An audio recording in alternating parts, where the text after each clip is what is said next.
Ya, kita ke informasi selanjutnya di mana seorang ibu di Cianjur, Jawa Barat membuat geger warga lantaran melahirkan tanpa pernah mengalami gejala-gejala kehamilan sebelumnya. Ia melahirkan di puskesmas hanya sesaat setelah perutnya terasa mulas. Peristiwa yang dialami ibu muda warga Kampung Gabungan, Desa Sukapura, Kecamatan Cidaun, Cianjur itu cukup unik. Ia mengalami proses persalinan tanpa pernah merasa hamil. Lagi pula selama itu ia menggunakan kontrasepsi jenis suntik. Kehamilannya baru terungkap ketika ia tengah tidur tengkurap di rumahnya. Tiba-tiba saja perutnya terasa sangat mulas hingga ia memutuskan pergi ke puskesmas setempat. Betapa terkejutnya sang ibu saat petugas kesehatan menyatakan dirinya hamil. Tak sampai 1 jam kemudian ia melahirkan seorang bayi perempuan secara normal. Ya awalnya emang ngerasa nggak hamil karena emang tiap bulan normal, lancar, bahkan beberapa jam sebelum melahirkan perut masih rata, masih biasa, masih rata. Meski demikian, apa yang dialami sang ibu bukanlah hal yang mustahil.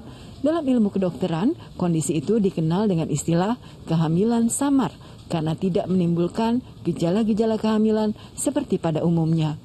Bisa saja ini terjadi karena proses atau gejala kehamilan yang biasa normal terjadi itu dirasakan sangat halus sehingga ibu tersebut tidak aware terhadapnya. Meski tiba-tiba melahirkan tanpa pernah merasa hamil, sang ibu dan keluarganya tetap menyambut gembira dan mensyukuri kehadiran anggota baru dalam keluarga. Renda Gozali melaporkan dari Cianjur, Jawa Barat. Subhanallah, ternyata ada juga ya orang yang hamil tapi tidak menunjukkan tanda-tanda kehamilan seperti berita tadi. Bahkan hamil seperti itu disebut kehamilan samar. Sebenarnya Ustadz melihat berita ini gimana? Kan orang banyak nih yang mengaitkannya dengan mistis. Sebenarnya di Islam ada gak sih Ustadz tiba-tiba kita nggak ngerasa hamil langsung melahirkan aja gitu? Ya, kalau tadi ilmu kedokteran sudah berbicara itu namanya kehamilan samar ya. Maksudnya ada yang seperti itu ya. Sebenarnya memang dia hamil cuma dia tidak tahu dan dia tidak sadar akan kehamilannya. Kalau misalnya orang tiba-tiba hamil ya tidak mungkin pastinya ya. Karena itu harus ada ya pertama suaminya dan kemudian seperti normal berlaku. Kalaupun ada mungkin itu perilaku atau kejahatan yang disebabkan oleh makhluk gaib ya seperti jin misalnya. Dia bisa mungkin saja gitu kan ada orang-orang yang jahat kemudian menanamkan benih itu kepada orang ya. Hal itu bisa aja terjadi. Tapi dalam hal ini atau dalam kasus ini tadi secara medis sudah dijelaskan tentang kemungkinannya. Berarti ya memang sesungguhnya si ibu ini memang hamil tapi samar, kehamilan samar yang dia tidak sadar atau dia tidak tahu bahwa dia dalam kondisi hamil gitu ya.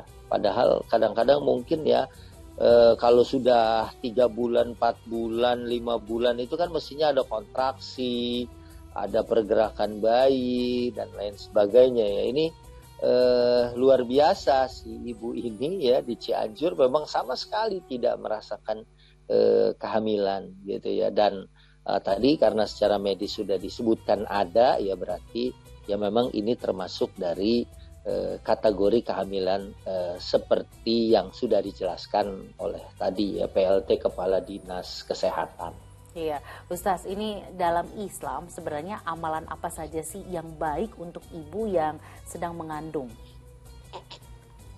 Ya, ini secara fisik ya pasti ya istirahatnya, makanan yang halal dan baik ya halalan thayyiban, mungkin mengkonsumsi makanan yang bergizi, mungkin kurma, madu ya di samping makanan-makanan yang berprotein misalnya ya daging, ikan dan lain sebagainya. Namun juga ada untuk makanan rohaninya, misalnya ya kayak baca Al-Quran, zikir, sholawat ya. Bahkan ini ada tulisan teman saya seorang doktor ya suami istri, dokter dari Sudan, itu menulis satu buku, entah ini dari disertasinya atau dari tesisnya, yang menyebutkan bahwa kita bisa menghajarkan janin itu menghafal Quran. Ya, berarti di sini penelitiannya adalah saat si ibunya ini kemudian membaca ayat itu, si janin itu mendengar, ya di samping itu juga memberikan efek yang sangat baik buat si bayi juga. Nantinya menurut penelitiannya setelah dia lahir ke dunia lebih mudah untuk diajarkan Al-Quran, dan itu disebabkan karena sudah ada rekaman memori saat janin itu berkembang di dalam tubuh sang ibu. Ya, jadi kita ya bisa jadikan ini sebagai wirid, sebagai zikir, dan kita tahu bahwa zikir itu mendatangkan ketenangan dan ketentraman, dan juga insya Allah akan berpengaruh ya kepada janin yang kita kandung. Apalagi doanya seorang ibu kan mustajab ya, sambil dia sholawat, sambil dia doakan, ya Rabbi habli minas sholihin, ya Rob, ya lahirkan anak turunanku yang saleh salehah, kemudian jadikan dia qurrata ayun.